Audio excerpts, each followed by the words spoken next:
Good morning, it's Monday. This is Guru's Tech Bytes, episode 99.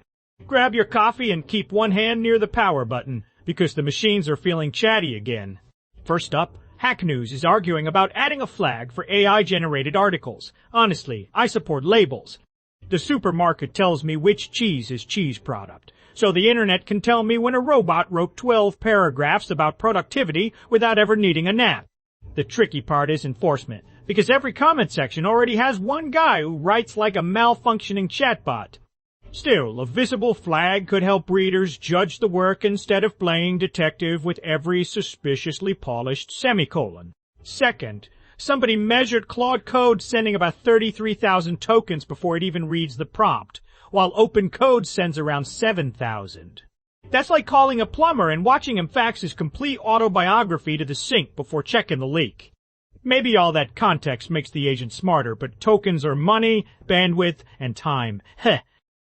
Okay, that's something. If your coding assistant needs a small novel just to hear, rename this button, the overhead deserves a very bright dashboard. Third, a wire-level analysis looked at what XAI's Grok build command line tool sends back to XAI. This is why I get nervous when software says it is helping quietly in the background. Quietly doing what, pal?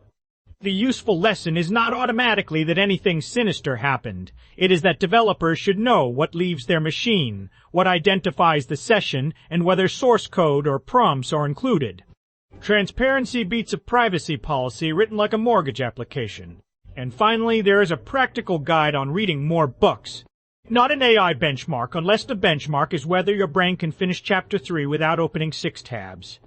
The advice is basically to lower friction, keep books nearby, abandon the ones you hate, and make reading a routine instead of a heroic annual resolution. Your recommendation algorithm cannot trap you in a doom scroll if you hand it a paperback and remove its batteries.